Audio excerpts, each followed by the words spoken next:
Vamos a contestar una pregunta que pues ha hecho una revolución en los medios de comunicación. Es relacionada, por variar, con el Medio Oriente. Dice así: Trump mencionó el anexo de Gaza a Estados Unidos, comentando que reubicaría a los palestinos en otro lugar. ¿Cómo afectará esto la relación entre Estados Unidos e Israel? ¿O se reforzará la alianza entre Israel y Estados Unidos bajo la administración de Donald Trump?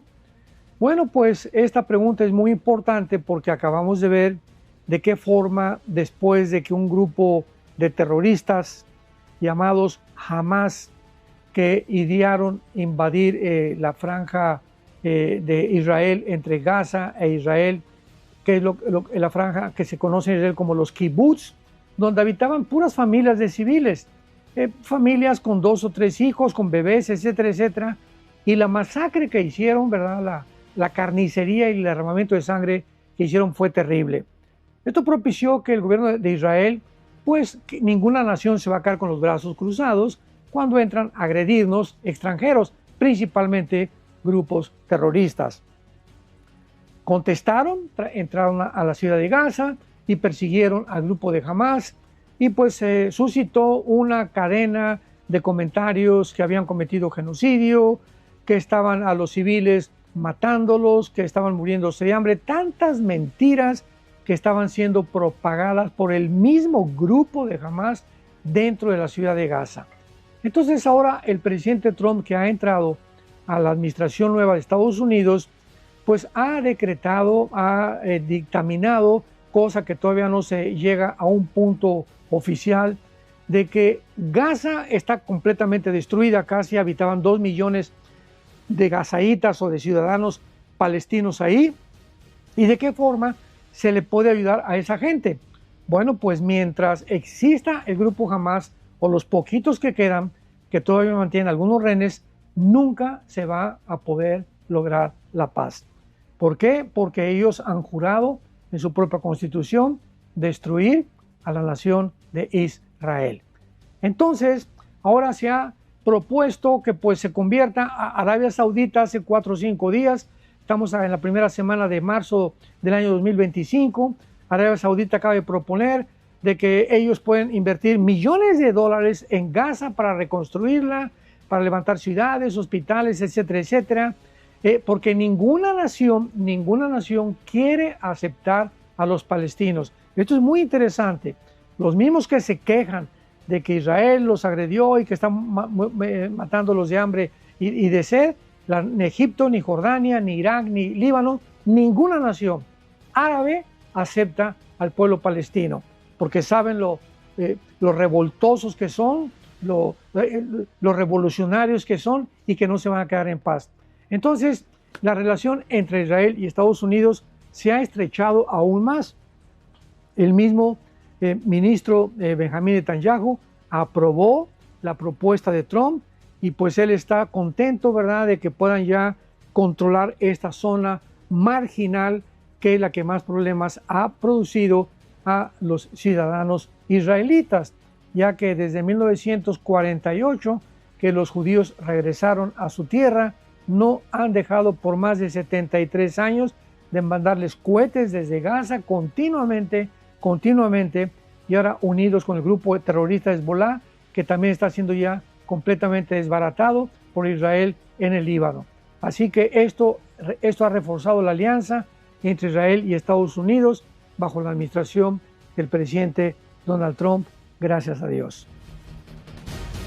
Bueno, continuamos con esta tercera y última parte, Trump y el futuro de Estados Unidos.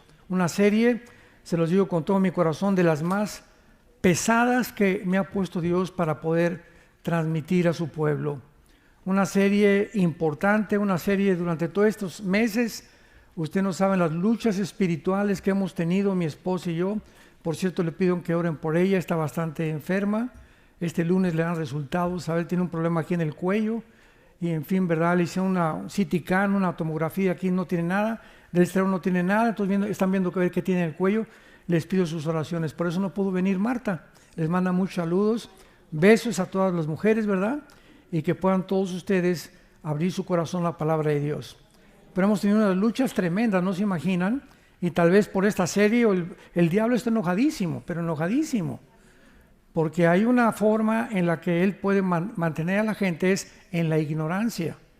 Acuérdense ustedes el versículo, mi pueblo pereció por falta de conocimiento. Entonces, cuando no tenemos la información adecuada y ya no se predican estas cosas en los púlpitos, entonces el diablo juega, como decía el pastor Roy, entretienen nada más, mantienen a la gente ahí contenta, etcétera, etcétera, pero mal informada. Y tenemos nosotros que llegó la hora de poder decir la verdad. Bueno, es interesante en esta última parte, es interesante también la opinión de Europa, porque independientemente que ahora con las elecciones hubo un ataque tremendo y pues la mayor parte de este país creían que de alguna forma definitiva iba a ganar la señora Harris y ganó el presidente Donald Trump. Es increíble que Europa manifestó también, aunque no votan desde luego, pero se hizo un censo, una data y opinión de europeos para preguntarles en la Unión Europea qué candidato ganaría las elecciones, si Harris o Trump. Escuchen ustedes las estadísticas de algunas naciones de Europa, lo que contestaron. Dinamarca votó el 80% por Harris. Alemania, el 70% por Harris. España, el 70% por Harris. Suecia, el 73% por Harris. Inglaterra, el 65% por Harris. Escocia, el 56% por Harris. La pregunta es, ¿qué le pasa a Europa? O sea, ¿a qué condición ha llegado Europa por la influencia ahorita del Islam? Por ejemplo, Inglaterra es un país, es una nación ya islámica, Inglaterra. El alcalde europeo es islámico, más de 30 ciudades de Inglaterra son islámicas, me refiero a que los alcaldes o los mayors son musulmanes, y la mayor parte de los musulmanes que han llegado a Alemania y a Francia, no se imaginan ustedes los desastres, las violaciones y lo que han hecho. Y ahora hay un movimiento tan fuerte en Europa. Pasó hace una semana en Holanda, ¿se acuerdan? Que hubo un partido de fútbol y estaban esperando un movimiento preparado ya de antemano con una semana de anticipación para que el equipo de Israel lo esperaran afuera del estadio, los agredieron, los patearon, los mandaron al hospital. Y todo dirigido por musulmanes. Entonces Europa ya es un país viejito, porque por cada europeo hay 7 musulmanes que nacen. O sea, el europeo ya no se está reproduciendo. Es el 0.2% casi dentro de la demografía de Europa del porcentaje de personas que se reproducen. Entonces, en 5 años o en menos de 8 años, Europa es un continente musulmán. La influencia del Islam en Europa es completamente desastrosa. Ahora es entender también, ¿verdad?, que vamos a comprender en segundo lugar, ¿cómo es posible que Dios trabaje a través de seres humanos imperfectos? ¿Cómo es posible que Dios haya podido trabajar con Abraham cuando se echó un clavado con la sirvienta Agar? ¿Cómo es posible que Dios trabaje con David y le llame un varón conforme al corazón de Dios cuando comete adulterio y mata al esposo de Betsabé? ¿Cómo es posible que Dios haya trabajado con el apóstol Pablo cuando Pablo mató cristianos, perseguía a cristianos y odiaba a los cristianos y se convierte en el apóstol más grande después de Jesucristo, en el cristiano más grande de toda la historia? Vamos a contestar todas estas preguntas, son importantes para entender la mente de Dios. Dice en Isaías 55, mis pensamientos no son tus pensamientos, ni mis caminos tus caminos. Por ejemplo, rápidamente Dios le dice a las mujeres en 1 Pedro capítulo 3, mujer, si tú eres cristiana y estás casado con un no cristiano, no le prediques. Aparentemente es una contradicción, ¿no es verdad? Porque la fe es por el oír y el oír por la palabra de Dios. Entonces la mujer podría decir, oye Señor, no te entiendo, me estás diciendo que si no le predico a mi esposo no se va a convertir, cállese y no le predique. ¿Por qué? Porque Dios conoce la naturaleza del hombre y le dice a la mujer en 1 Pedro capítulo 3 versículos 2 y 3, gánalo con tu conducta. No le pongas en la mañana en el espejo cuando se vaya a rasurar, eres como Sodoma y Gomorra. O te vas a ir al infierno. El pastor dijo, y todavía nos meten a nosotros. El pastor dijo que te vas a ir al infierno con tus borracheras y todo lo que haces. No vas nunca a ganar a tu esposo de esa manera. Cuando una esposa se calla y es santa delante de Dios y ora por él, mis huevos con chorizo, sí, mejor, y también te traje chilaquiles, mi amor. Y cuando una mujer comienza a entender esto, no estoy diciendo que una mujer se deje que la golpeen. Ninguna mujer cristiana debe permitir que le pongan la mano encima. Eso no es misericordia ni tampoco mansedumbre, es mensedumbre. Tú eres digna, ¿verdad? Eres una hija de Dios y tienes que reportar eso o a la policía o a tus pastores para que de alguna manera tengas protección. Pero tienes que mantener lo que significa la sumisión hasta que tu marido no te diga, pues tenemos que ver pornografía para poder realmente tener un mejor matrimonio. Discúlpame, pero no te puedo obedecer en esto. Pues pasa sobre mi cadáver, pero no te obedezco. ¿Por qué? Porque hay una ley superior que me dice, Dios está en contra de la inmoralidad. ¿Me entienden? O yo soy musulmán y tú eres cristiana, tienes que venir a mi religión. No voy a ir a tu religión. Pero tú tienes que someterte a mí. Eso, hay una ley superior a la ley del Islam y de la ley Sharia que me dice que yo no puedo someterme a una religión que es completamente contraria y antagónica a mi fe. Pero es que si no te vas de la casa, me voy de la casa, mi amor. Y tal vez si te vas un mes o 2 meses, recapacita y te vuelve a traer. Pero es el tiempo de probar nuestra fe. Es el tiempo de demostrar realmente en quién estamos creyendo. Vamos a contestar algunas preguntas muy importantes de carácter teológico. Número 1. ¿Se acuerdan de Daniel que leímos hoy en la mañana que Dios pone y quita reyes? ¿Por qué puso a Hitler? ¿Puso Dios a Benito Mussolini? ¿Puso Dios a Saddam Hussein? ¿Puso Dios a Mao Zedong en China? ¿Puso Dios a Maduro en Venezuela? ¿O a Petros en Colombia? Entonces la pregunta es, si no es realmente la voluntad de Dios, porque dice la Biblia que Él pone y quita reyes. Vamos a comenzar. La voluntad de Dios es, apúntalo, permisiva y directiva.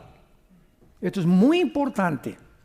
Les dije que íbamos a hablar teológicamente. En otras palabras, Dios, su voluntad es que nadie se divorcie. Y Dios dice en Malaquías, es abominable el divorcio para Dios. Pero por causa de la dureza del pecado, Dios permitió el divorcio. No es su voluntad. Pero hay matrimonios tan tóxicos que si siguen igual o si siguen juntos, se van a acabar uno al otro matando. O van a acabar con los niños. Entonces, hay situaciones extremas donde Dios permite el divorcio y por eso en el Antiguo Testamento Dios le dio a Moisés la carta de divorcio. No es su voluntad, Él lo permite. No es la voluntad que Dios, para ti muchacha que me escuchas, que eres soltera, que te cases con un hombre que no es cristiano, no es su voluntad. Está claramente en 1 Corintios 6, que comunión hay entre Dios y las tinieblas, entre incrédulos y creyentes. Pero tú te casas con aquella persona y entonces te va mal en tu matrimonio y dices, oye Señor, ¿por qué no lo impediste que yo me casara con él? Porque Él te lo permitió. Él no era su voluntad que te casaras, pero si Él interviniera para poder quitar nuestra libertad, ha violado la característica más grande que nos ha dado, que es la libertad de escoger. Seríamos robots. Imagínate que Dios impida que ese camión que se echó en reversa mate a esa niña, o que ese hombre haya abusado de esa persona. Dios, estamos en un mundo caído, donde todo lo que está pasando no es obra de Dios, es de nosotros. Somos nosotros los que hemos llegado al punto del mundo en que estamos viviendo. Pero si no conocemos a Dios, no podemos entender. Veamos un ejemplo también en los gobiernos en 1 Samuel 8, para que comencemos por ahí. 1 Samuel 8, cuando el pueblo de Israel se revela contra el profeta Samuel. Samuel, queremos decirte que no queremos ya que nos gobierne Dios. Oye, pero la voluntad de Dios es gobernar a través de la teocracia a ustedes. No, Samuel. Queremos que nos gobierne un hombre como todas las naciones. Versículo 4. 1 Samuel 8, versículo 4. Todos los ancianos de Israel se juntaron y vinieron a Ramá para ver a Samuel. Y le dijeron: he aquí, tú has envejecido, tus hijos ya no andan en tus caminos, por tanto, constitúyenos ahora un rey que nos juzgue como tienen todas las naciones. Pero no agradó a Samuel esta palabra que dijeron: danos un rey que nos juzgue. Y Samuel oró a Jehová. Y dijo Jehová a Samuel: oye la voz del pueblo en todo lo que te digan, porque no te han desechado a ti. A mí me han desechado para que no reine sobre ellos, conforme a las obras que han hecho desde el día que los saqué de Egipto, dejándome a mí y sirviendo a los dioses ajenos. Capítulo 10 de 1 Samuel, versículo 17. Entonces sabemos que el pueblo escoge a Samuel en contra de la voluntad de Dios. Y dice la Biblia: después Samuel convocó al pueblo, yo saqué a Israel de Egipto, pero vosotros habéis desechado hoy a vuestro Dios. Vemos el primer clásico caso en la Biblia del primer rey de Israel. Dice la Biblia que Dios pone reyes y quita reyes. Pues Dios no puso a Samuel. Dios permitió que Saúl gobernara. Y le dijo a Samuel, al profeta: dile al pueblo que escojan ellos a ese varón, y escogieron al peor, porque era muy bien parecido y lo que tú quieras y mandes, y sin embargo se convirtió Saúl en de los peores reyes que tuvo Israel. Ahora, en el libro de Amós, más adelante, el profeta Oseas, capítulo 8, versículo 4, Oseas 8:4, vean lo que dice este profeta: ellos establecieron reyes, pero no escogidos por mí. Constituyeron príncipes, mas yo no lo supe. Aquí vemos claramente que Dios no había puesto a muchos reyes que escogió el pueblo, sino que Dios les dio al pueblo cuando vio que el pueblo se rebelaba en contra de sus leyes. Vayamos al Salmo 106 y veamos otro caso que no fue la voluntad de Dios darle al pueblo cuando se cansaron del maná. Querían cambiar, que les trajeran Pizza Hut. Y dice el Salmo 106, versículo 14 y 15: se entregaron a un deseo desordenado en el desierto y tentaron a Dios en la soledad. Y Él les dio lo que pidieron, mas envió mortandad sobre ellos. Aquí comenzamos a ver un camino de Dios. Cuando Dios ve que un ser humano, mira, Panchito, no es bueno que tú seas gay, que tú seas homosexual. Mira, Martita, no quiero que tú seas lesbiana. Te voy a llevar un mensaje el domingo a una iglesia el domingo, tus padres están orando por ti.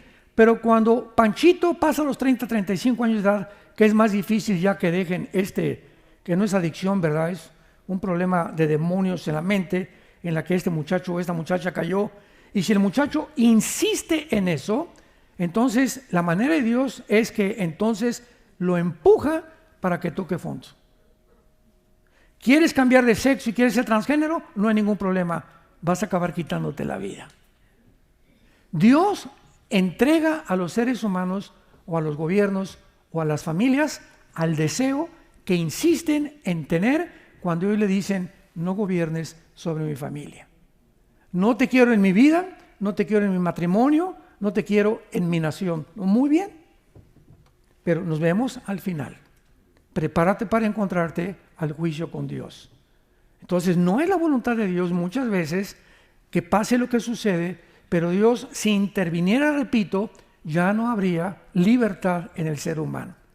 Tercer caso, cuando el ser humano insiste en desear algo en contra de su voluntad, dicen, vamos a Romanos capítulo 1, versículo 24 en adelante, Dios, 3 veces se usa la frase: Dios los entregó.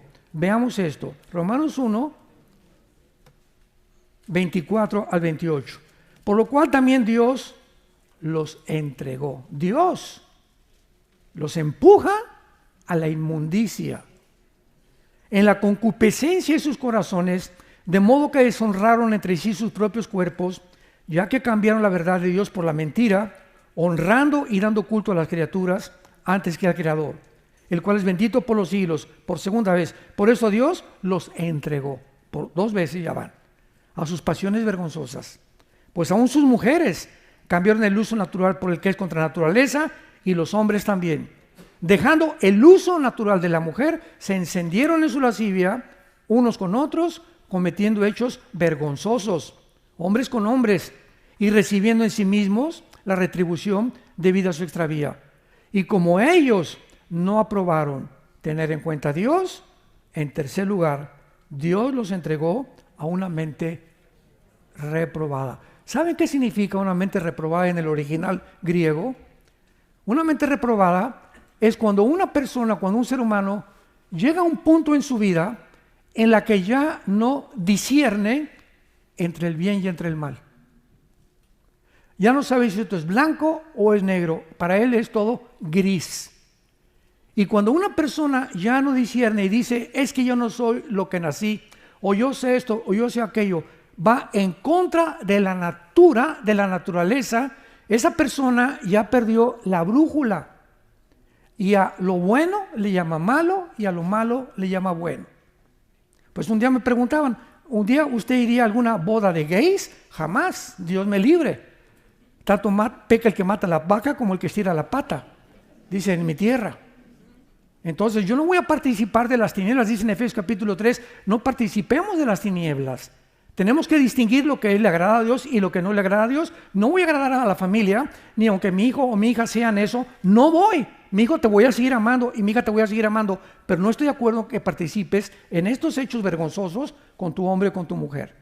Y aquí en la casa no entras con ese hombre, mi hijita, no entras aquí con esa mujer. Somos tus padres y te vamos a aconsejar, pero esta casa la respetas, porque lo que estás haciendo es vivir en pecado. Tenemos que ser y formar nuestro carácter de esa manera, santos de Dios. Entonces, estamos en un mundo, lo acabamos de ver. ¿Vieron los Juegos Olímpicos de Francia? La Santa Cena con una señora gorda judía que es transgénero, con 2 hombres, se ven las fotos, sin calzones, con sus órganos genitales de fuera, con un niño de 6 años junto con él. Después sueltan un caballo blanco, que es aparentemente la entrada del anticristo, que es el caballo blanco de Apocalipsis capítulo 6. Después María Antonieta, que en el siglo XVII-XVIII, ¿verdad?, incendió toda Francia y le mandó cortar las cabezas a todo el mundo, promoviendo la rebelión y la anarquía en las naciones.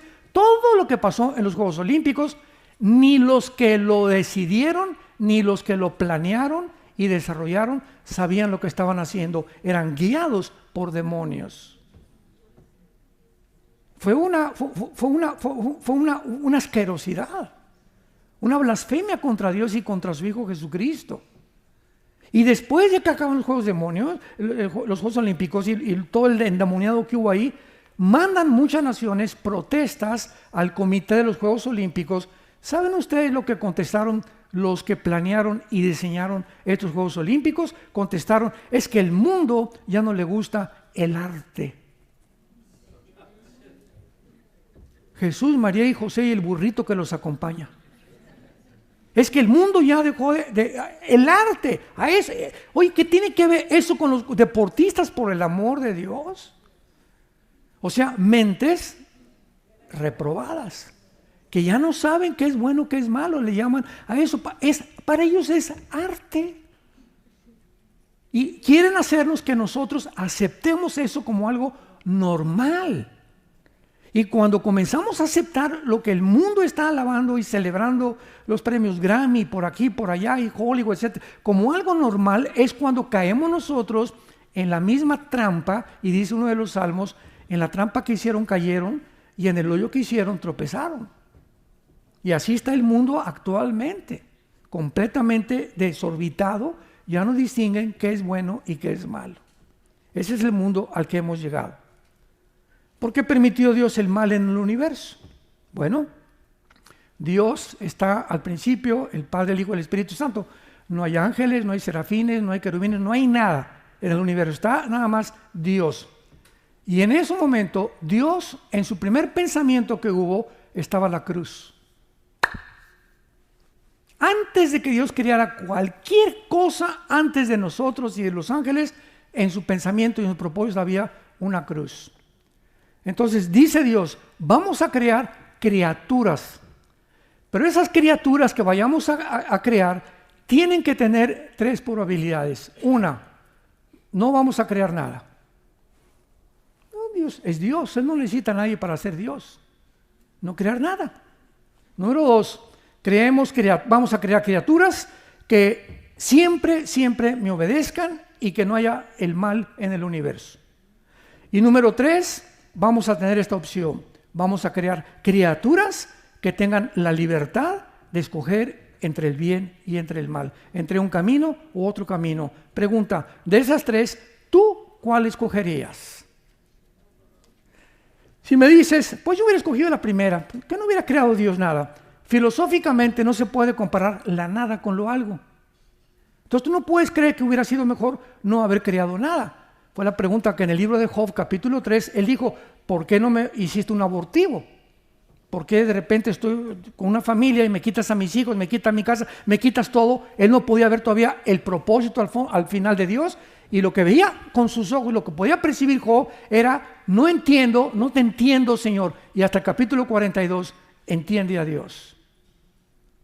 Número 2, yo hubiera preferido que no hubiera mal y que jamás hubiera existido la violencia, ni las lluvias, ni los tsunamis, ni los robos, ni los asesinatos. Muy bien, hubiera sido una creación de puros robots. Nos hubiera dado programado Dios como un chico, una cuerda, ámame, ámame, ámame, ámame. Pero para que hubiera una opción y las criaturas lo aceptaran libremente, es imposible que no hubiera otro camino. Es exactamente para aterrizar en una nación. Voten ustedes por Juan Camaney. Y el segundo candidato, no hay. O sea, el único candidato es el que está ya de dictador. Y ponen a otro de payaso, ¿verdad? Para que dizque le haga la contrapunta, pero sabemos que va a ganar siempre aquel. Y aunque voten por el otro, va a seguir esa dictadura en ese. Entonces, ¿hay libertad? No, ¿verdad? Hay libertad hasta que tienes la opción de escoger otro camino. Ahora, ¿cómo podríamos escoger otro camino si no hubiera el mal? ¿Cómo sabríamos que de tal manera amó Dios al mundo si Cristo no hubiera muerto en la cruz? ¿Cómo podíamos considerar y percibir la grandiosidad del amor de Dios si no hubiéramos conocido lo que le hicieron a su Hijo en la cruz? ¿Me van siguiendo? Entonces comenzamos a entrar en la mente de Dios. ¿Por qué Dios permitió el holocausto judío? Yo recuerdo que fuimos con mi esposa y hemos ido como 4 veces a Israel, y en uno de esos viajes entramos al Museo del Holocausto. Tú nos acompañas una vez, ¿verdad? Creo que el último viaje fue el más bonito. A ver si el año que entra vamos a Israel otra vez, si es que se calmaron las cosas. Y en el Museo del Holocausto, estábamos mi esposa y yo viendo, es una cosa tremenda el Holocausto ahí, el museo. Vi a 2 judíos llorando, uno ya grande como 60 y otra señora como de 80 años. Estaban llorando y le decía uno a su esposa, es que ¿dónde estaba Dios con nuestros familiares en el Holocausto? ¿Por qué Dios no hizo nada? Y yo oí esa conversación, la dijo en inglés. Entonces me acerqué a la pareja y le dije, ¿me permiten darles un consejo? Y se voltearon a verme. Y me dijeron, sí, que le dije, quiero decirles y contestarles esa pregunta, que ¿dónde estaba Dios en el Holocausto? Y le dije, ¿dónde estaba Dios? En la cruz. Cuando él estaba crucificado, los griegos, filósofos, oye, si Dios fue el Hijo de Dios, ¿cómo es posible que Dios diga que ame a su Hijo? Mira, nomás lo hicieron como chicharrón, un guiñapo humano, está completamente deshecha su piel, su cabeza, las espinas, los clavos. ¿Cómo puede Dios permitir esto? De acuerdo al pensamiento de los griegos. Y los judíos que estaban del otro lado, los fariseos, oye, ¿cómo es posible que diga que es el Hijo de Dios? Si en la Torá, en nuestro libro sagrado dice, maldito el que es colgado en un madero. Ese no puede ser Dios. Tanto los fariseos como los griegos chocaron mental y filosóficamente porque no entendían la cruz. Que lo que ellos creían que era una locura era el plan más santo, más grandioso, la lucha donde el amor vence al mal. Pero nunca entendieron nadie eso, ni los discípulos. Todavía después en el camino de Maús se seguían preguntando, este Mesías que nos dijo que era Jesucristo, tal vez no era él porque lo mataron y lo crucificaron. Todos se preguntaban, ¿cómo es posible que Dios diga que ama a su Hijo y a nosotros cuando permite que su Hijo sea torturado por hombres viles, pecadores como tú y como yo? Pero detrás de la insensatez se encuentra la sabiduría de Dios, porque lo sabio de Dios es más necio que los hombres, y lo débil de Dios es más fuerte que los hombres. 1 Corintios capítulo 1. Y Dios escogió lo vil y lo menospreciado para avergonzar a los sabios. ¿Cómo es posible que nada más le digas a una persona, Cristo murió, fue crucificado, enterrado y resucitado, y esa persona, así nada más, tiene la vida eterna? Para ti es locura, para Dios es su sabiduría. Dios lo hizo a propósito para enloquecer la sabiduría de los seres humanos.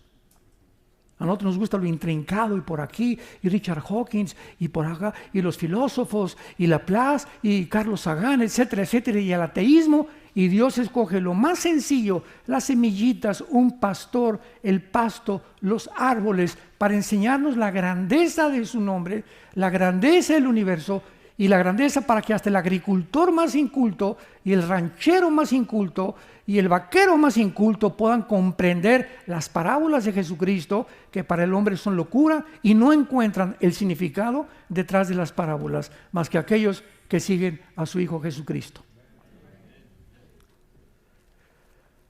Ahora podemos nosotros, en penúltimo lugar, darnos cuenta que la Biblia nos muestra de una forma muy, muy clara que Satanás, que significa el enemigo, apúntalo, el diablo significa el acusador, y Lucifer, que es el nombre propio de esta entidad maligna, significa el que alumbra o el que es la luz. Imagínense nada más, Lucifer. Entonces, los nombres del diablo, Dios me preguntó una vez un niño, oiga, ¿por qué creó Dios al diablo? Le dije, no, Dios no creó al diablo. Dios creó a Lucifer y él se volvió diablo. Entonces Dios no creó al diablo, ni Dios creó a Satanás tampoco, al enemigo. Él permitió que hubiera esta rebelión en el universo para mostrarnos la profundidad de su sabiduría. Entonces, el mundo nos muestra que este mundo en el que tú y yo vivimos, el planeta Tierra, está gobernado por las mentiras. Todas las personas que tú veas, ¿verdad?, tienen vidas que tú no te imaginas que ellos están viviendo. Caras vemos, corazones no sabemos. ¿Cuánta gente, verdad? ¿Cuántos matrimonios los ves juntos de la mano y tienen 10 años que no se hablan? Viven bajo el mismo techo porque ya se acostumbraron, pero ya no hay ninguna comunión entre ellos. ¿Cuántos cristianos ves que entran a la iglesia y están como robots, verdad? Santo, santo, santo, ya no más falta hacerse así. Salir de la iglesia de lunes a viernes, se portan como el anticristo y llegan el lunes a la iglesia, el domingo a la iglesia, y en lugar de llegar el domingo a tu iglesia a la que tú vas, buscar por quién orar. A esta doña Chole que le duele el estómago, a esta doña Carmelita que le duele la panza. Oiga, la veo muy triste, doña Carmelita, no me permite orar por usted. Oiga, jovencito, te veo también muy amargado, muy triste, ¿no quieres que ore por ti? Entramos como si entráramos al cine, a la iglesia. Yo cuando voy al cine a ver una buena película, entro con orejeras, no me importa el que está junto ni aquí, mis palomitas y mi Coca-Cola de dieta.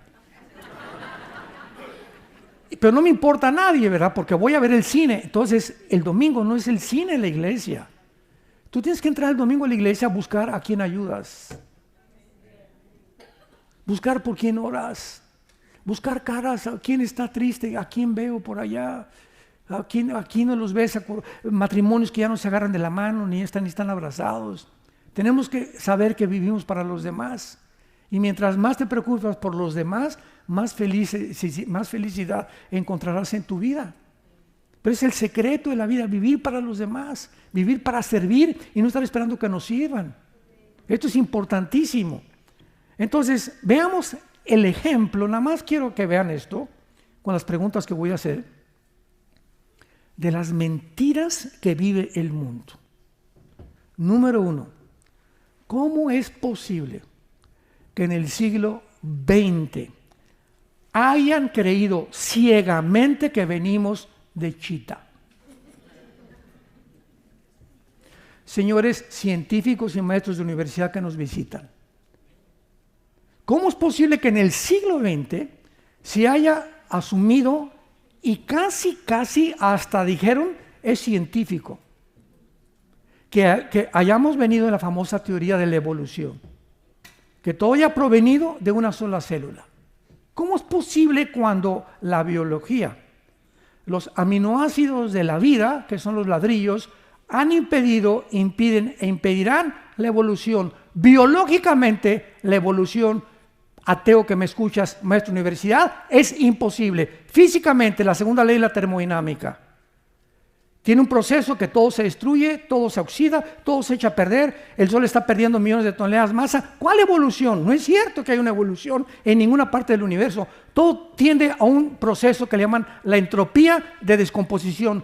Todos estamos envejeciendo, perdiendo celularmente nuestra vida, el universo, todo se echa a perder, todo se oxida, porque se llama la ley de la entropía y en la Biblia la ley de la corrupción. Y en tercer lugar, 1954, le dan el premio Nobel de Medicina al doctor Hawkins y al doctor Crick y Watson, se los dan norteamericanos porque descubrieron la molécula del ADN, el ácido desoxirribonucleico.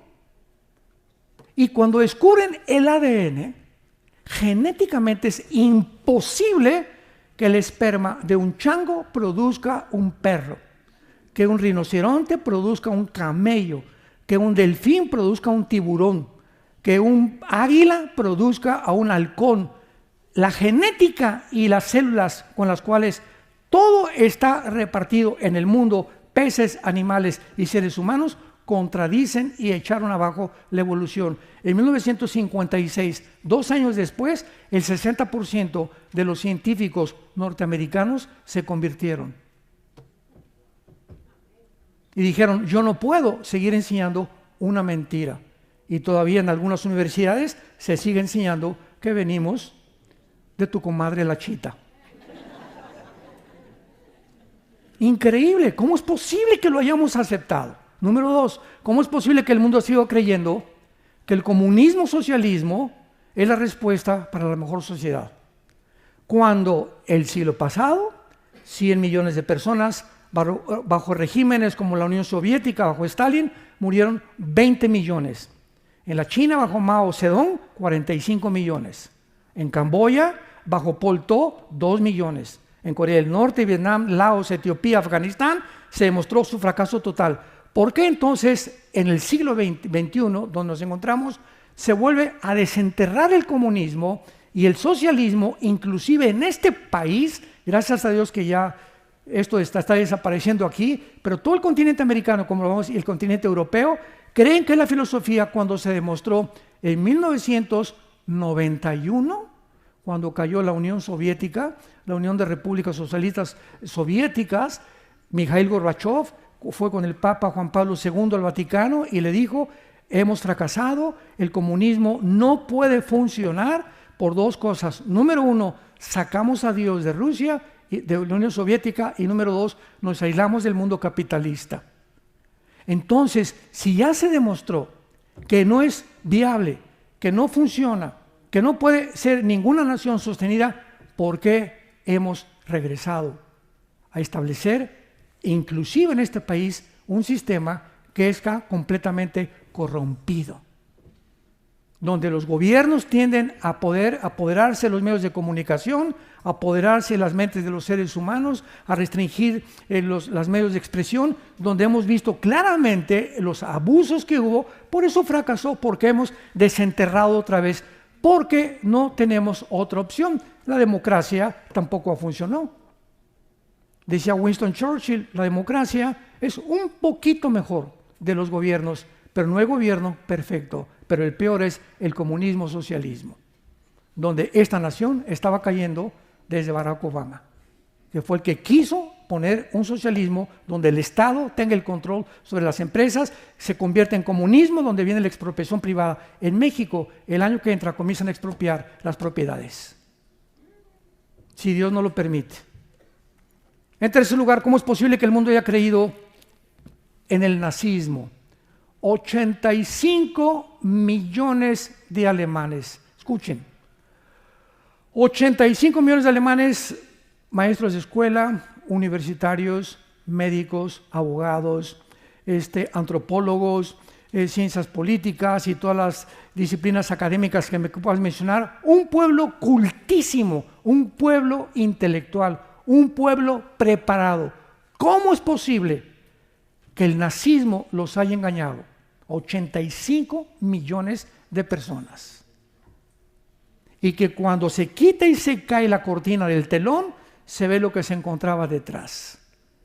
¿Cómo es posible que hayan podido creer que el nazismo iba a levantar a Alemania cuando fueron engañados por un hombre llamado, que más de 80 millones de alemanes fueron engañados y más de 12 millones de seres humanos fueron asesinados, 6 millones de judíos en las cámaras de gases? ¿Cómo es posible, en quinto lugar, que hayan aceptado imponer la ideología de género a nivel nacional? Que yo llegué a la escuela y que vea los cuadernos de mi hijo, donde están el pene de un hombre y otro niño masturbándose en el quinto año de primaria. ¿Cómo es posible que yo pueda ver los cuadernos, los que revisamos los cuadernos de nuestros hijos, los que tienen usted ahorita hijos pequeños, que tú veas eso y que tú no vayas a esa escuela y les digas, ustedes, ¿cómo enseñan esto a mis hijos? Mi hijo tiene 6 años de edad, está en un kinder casi. ¿Cómo es posible que crean que pueda tener un discernimiento sexual a esa edad?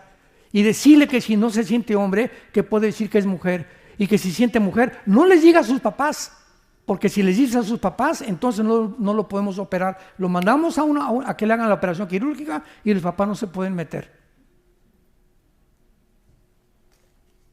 Si yo hubiera en mi época, ¿verdad?, que tenía a mis hijos chiquitos, hubiera detectado eso, yo no lo hubiera aceptado. Yo saco a mi hijo de la escuela, prefiero que sea un bruto santo y no un diablo inteligente. Fue lo que hizo la mamá de los Wesley. Tuvo 10 hijos casi, 8 fueron misioneros. Y cuando nacieron, ella fue lo que le contestó. Ay, mi hijo se va a ir a Harvard, y se va a ir a Princeton, y se va a ir a Oxford. Voy a mandar, ¿ves?, a Alemania a mi hija a que estudie confección y a Italia a que estudie esto y el otro. Y creíamos que mandarlos a Francia y Europea y por aquí y por allá, nuestros hijos van a ser grandes artistas o grandes esto, cuando lo estábamos mandando al matadero.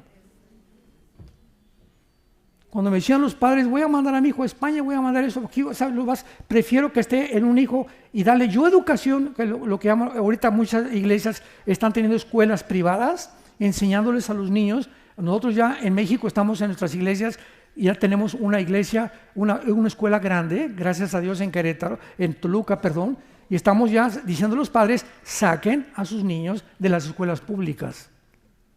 Prefiero que mi hijo, no, es que el gobierno no nos revalida los estudios, pues que no nos revalide, porque nos los revalida Dios y no el diablo. Y 1000 veces repito que mi hijo crezca bruto y santo que inteligente y diablo. 1000 veces mejor. ¿Pero por qué lo hemos aceptado? Porque no tenemos la información necesaria, ni tampoco percibimos el mundo como Dios lo percibe. En sexto lugar, ¿cómo es posible que el gobierno norteamericano, bajo el Partido Demócrata, haya autorizado las cirugías transgénero? En cada campaña de Kamala Harris había un camión abortando niños. ¿No lo vieron ustedes en las campañas? Afuera de la calle había un camión patrocinado por los demócratas y gratis todas las mujeres podían durante la campaña venir ahí y estaban abortando niños en los camiones. ¿Cómo es posible, verdad? ¿Cómo es posible que el mundo haya aplaudido la masacre y el genocidio de 1000 judíos el 7 de octubre del 2024, el año pasado, y que hayan acusado a Israel de genocidio con celebraciones públicas, bailando y celebrando de que los Hamás hayan matado a más de 1,000 personas y siempre liberen Palestina, y no había manifestaciones diciendo liberen a los rehenes. ¿En qué mundo estamos? Esos rehenes, ¿saben ustedes que tienen a un niño de 1 año nacido de rehén? En las leyes de la milicia jamás se permite, en las leyes de la guerra, que ninguna persona tome rehenes de civiles.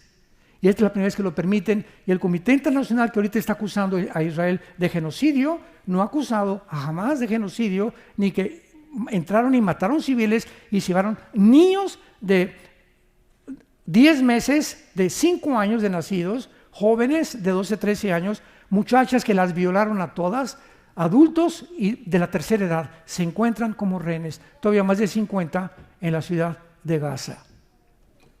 ¿Por qué no los acusan a ellos de genocidio? ¿Por qué se fueron contra los que fueron víctimas, que fue en la nación de Israel, por el odio que el diablo le tiene a Israel? Y finalmente, ¿cómo es posible? Esto ya es el colmo.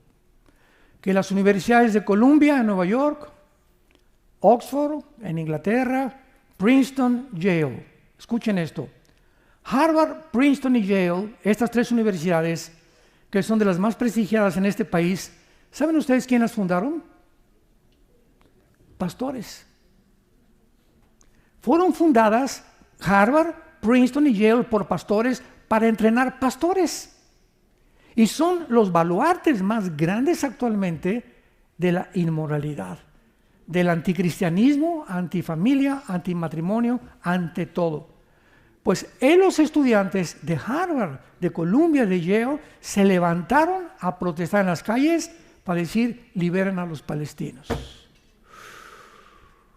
Nunca una protesta, por favor, liberen a los rehenes pro-palestinos, y todos eran musulmanes, la mayor parte de ellos. Nuestra hija Salem, que se acaba de casar, hizo una maestría en Harvard, y fuimos este año, a principios de este año, le iban a dar su diploma, lo hizo todo online. Yo le dije, no vas ni de chiste físicamente allá a Boston. Y la hizo todo por online, y ya pasó sus exámenes, ya se le dieron su major en ciencias políticas. Tuvimos que ir a Boston a la graduación, y estaba todo Boston rodeado con puros estudiantes. Abajo Israel, mueran los rehenes, denles gas. Arriba Palestina. Los estudiantes de Harvard. Le dije, ya ves, le dije a nuestra hija Salem, le dije, ya viste, ¿por qué no quisimos, y tu mamá y yo oramos para que no pudieras tú ir personalmente a ese centro de enseñanza? Porque está completamente degenerado. Y así hemos llegado a un siglo, hermanos, donde necesitamos abrir los ojos y ya. Ya no es posible que tú como cristiano sigas ciego, ni sepas lo que está pasando en el mundo, y creas todo lo que ves en la televisión y todo lo que oyes en las redes sociales. Ya, abre los ojos, ven a la palabra profética más segura. Acércate más a Dios. Dile, Señor, no entiendo esto, no entiendo aquello. Yo no puedo cambiar a mi hijo, yo no puedo cambiar a mi esposa, a mi esposo, no puedo cambiar San Antonio. Padre Santo, no soy Dios, lo reconozco, tú eres el Altísimo, pero yo quiero vivir cerca de ti. Quiero vivir en tu palabra, Señor. Quiero que me des paz y que cambies a mi hijo, que cambies a mi esposa. Te pido por mi ciudad, pero yo necesito comenzar conmigo. Tenemos que comenzar con nosotros mismos. Ay, hermano, quiero que hable con mi esposa. Y le pregunto, doña Chole, ¿y usted cómo está con el Señor? Usted quiere que ore por su esposo, ¿y usted cómo está? ¿Usted está bien con el Señor? ¿Está caminando con el Señor? ¿Está usted teniendo sus devocionales diarios? ¿Ama al Señor con todo su corazón? ¿Les da un buen ejemplo a sus hijos? Entonces no se vaya preocupando, por mi hijo le pasó esto, y mi hija anda por acá. ¿Y usted? ¿Usted qué? Mientras nosotros no cambiemos y nosotros no seamos transformados por el poder de Dios, no esperemos cambiar a nadie. Una jarra vacía no puede llenar vasos. Tenemos que llenarnos primero nosotros para poder llenar las vidas de la gente alrededor, principalmente de la familia. Si yo estoy vacío, ¿cómo quiero que Dios cambie a mis hijos cuando Dios quiere comenzar con mi propia vida? Para que podamos entender que no podemos ser lámpara de la calle, tristeza de la oscuridad, mientras nosotros vivamos en tinieblas y no obedezcamos a la fe y a la verdad de su palabra. Bendito sea el Dios y Padre de Jesucristo nuestro Señor. Oremos, que nos ha hecho renacer para una esperanza viva. Padre, te damos las gracias por tan grande salvación que has hecho en nuestras vidas. Y de Jesucristo, el pastor de las ovejas,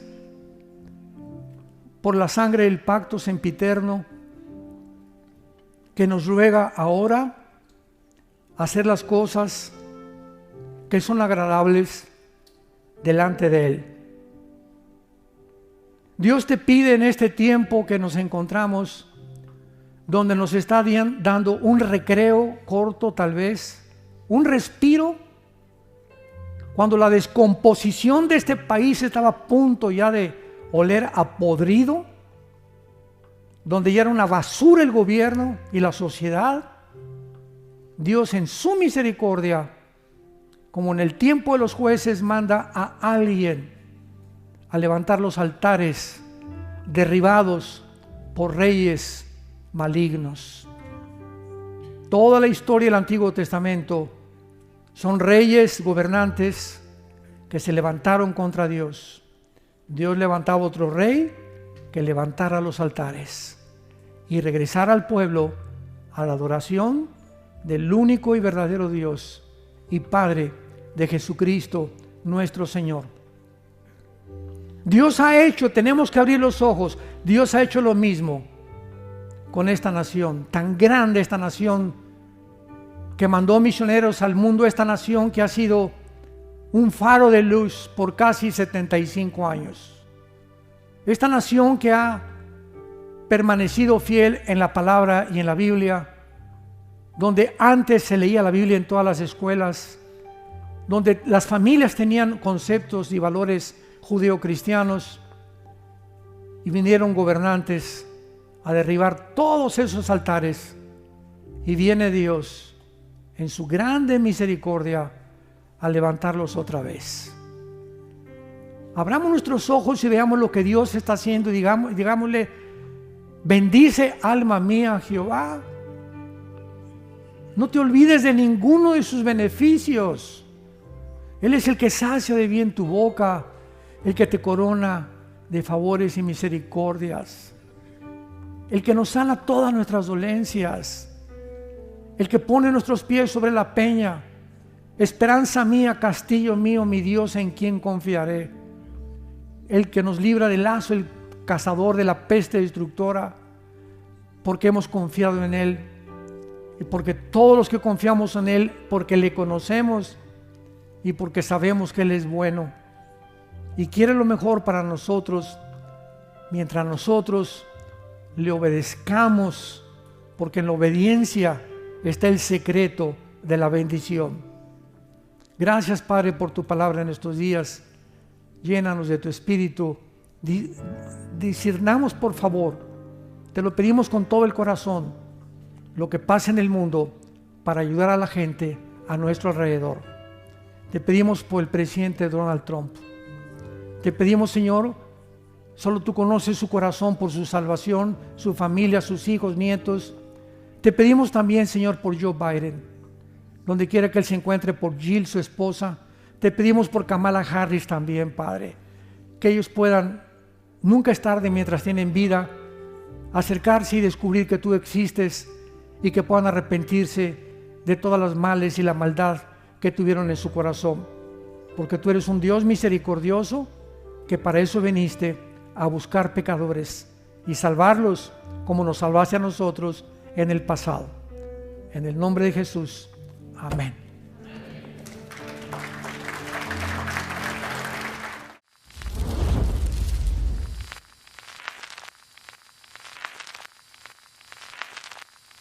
Hola, ¿qué tal? Me da mucho gusto saludarles y quisiera simplemente comunicarles que gracias a todos ustedes a través de todas las naciones del mundo que aman la palabra de Dios y que realmente están interesados en que nosotros como organización Vida Nueva para el Mundo y Armando Alducin Ministries continuemos predicando el Evangelio de la gracia de Jesucristo y que podamos nosotros continuar haciéndolo gracias a sus donaciones.